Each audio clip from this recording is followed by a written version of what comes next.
Oke, teman-teman, baik lagi bersama saya Rivaldi Jendol, dan kali ini saya akan membahas materi tentang produk kreatif dan kewirausahaan. Tapi sebelumnya, buat teman-teman yang belum subscribe, silahkan subscribe terlebih dahulu. Kemudian like and comment jika teman-teman menarik ya. Jadi blank gitu kan.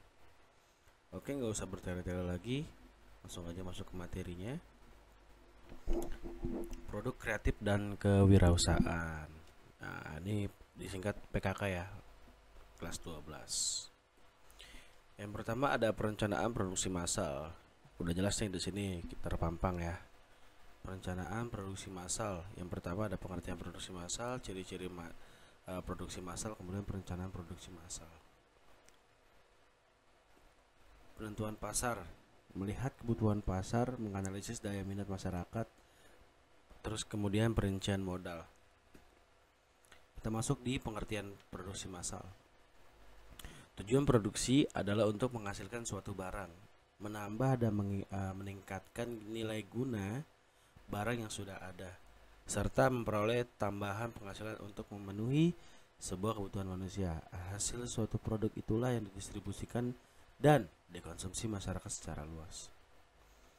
Ciri-ciri produksi massal: sumber daya alam yang tersedia yang digabungkan dengan sumber daya manusia dengan keahlian dan keterampilan terlatih merupakan dorongan bagi dunia usaha maupun dunia industri dalam menerapkan proses produksi massal. Ciri-ciri produksi massal antara lain sebagai berikut. Di poin A, dunia usaha maupun dunia industri mampu menghasilkan produk dengan biaya rendah dan jumlah yang besar. Berarti diproduksi secara massal dengan jumlah yang besar dengan biaya cost modal yang lumayan rendah. Kemudian mampu menguasai pasar dalam tujuan produksi. Nanti kita bahas di belakang. Yang ketiga, yang C, produk banyak dijual di pasar bebas. Kemudian produk hampir terbuat sama dan tidak ada variasi produk. Yang E, persediaan pemenuhan permintaan pada masa tunggu dalam memproduksi produk massal harus terpenuhi. Jadi harus balance ya teman-teman. Permintaan pasar dan biaya bahan baku itu harus balance. Maka tidak akan terjadi kejomplangan dalam segi penjualan dan segi harga modal. Nah, sebelum kita membuat sebuah produksi secara massal, kita tuh harus melakukan research terlebih dahulu ya. Kemudian kita melakukan nih, barang apa yang dibutuhkan masyarakat pada saat ini, dan bagaimana masyarakat itu bisa mengetahui barang yang kita jual. Itu yang pertama ya. Kita harus research dulu nih di pasar, kira-kira masyarakat yang ada pada saat ini, apalagi di masa pandemi kayak gini kan, masyarakat kan maunya simple dan lagi nggak bisa keluar rumah gitu ya. Maka kita harus melakukan sebuah research produk apa yang harus kita buat, atau kebalikannya, produk apa yang harus kita jual. Di sini ya, kita research terlebih dahulu. Next. Nah, kita tuh selalu melakukan sebuah analisis terlebih dahulu sebelum produk kita meluncur di pasaran, atau produk kita tuh harus tahu dulu pasarnya produk kita tuh kemana. Nah, di sini ada your target, kemudian targetnya anak-anak. Kira-kira produk yang harus kita jual untuk anak-anak itu apa sih? Dan jarak umurnya berapa, dari berapa ke berapa gitu. Misal nih untuk anak-anak di bawah umur 10 tahun ya, misalkan dari 5 tahun ke 10 tahun, kira-kira yang harus kita jual produk apa sih? Nah, itu harus kita ketahui dulu. Kemudian jika kita menjual barang dari 10 tahun sampai 15 tahun, itu kan meranjak remaja, apa sih yang dibutuhkan gitu kan untuk kalangan anak remaja. Kemudian ketika kita membuat suatu produk untuk orang dewasa ya, umur 21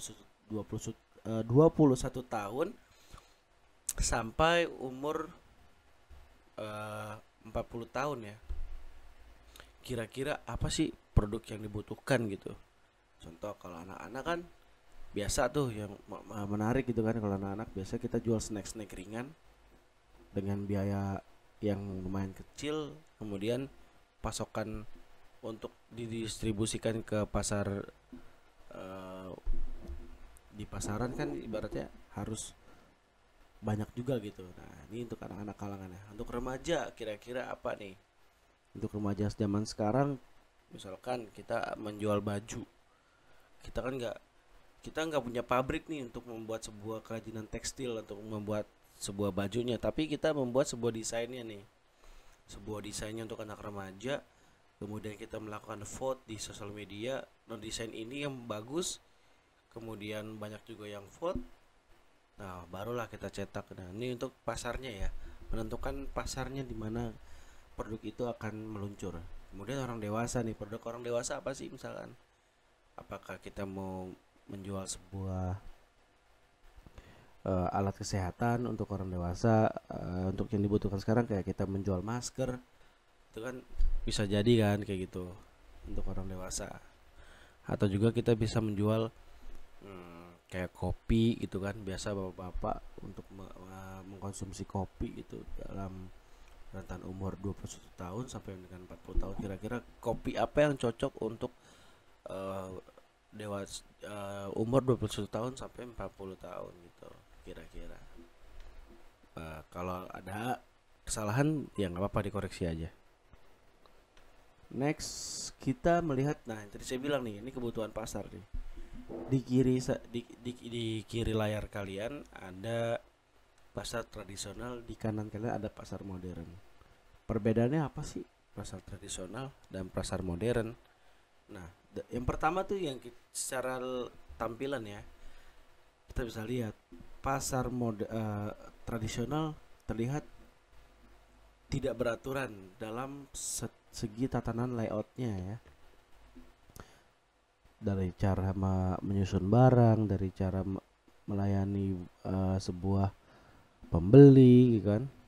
Nah, dan pasar tradisional pun masih bisa ditawar untuk dalam hal jual beli gitu, masih bisa ditawar dan tidak ada bandrol khusus gitu kan.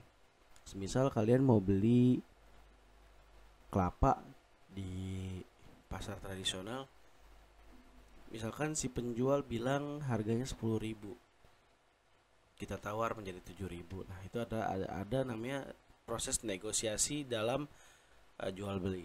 Kemudian kita lihat di pasar modern sebelah kanan ya, yang sering kita lihat nih, udah banyak banget pasar-pasar modern seperti ini ya, menjual snack-snack makanan ringan.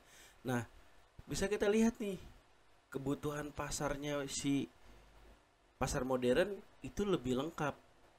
Yang pertama, satu dari tatanan susunan makanannya itu rapi dan disusun dengan secara teratur. Ada kalangan anak-anak ada, kalangan remaja ada, dan kalangan dewasa ada. Nah, itulah perbedaannya. Makanya sebelum kita menentukan sebuah produk, kita harus tahu dulu pasar kita di mana sih, target kita siapa sih. Nah, itu seperti itu. Kemudian sumber daya manusia. Ketika kita menjadi sebuah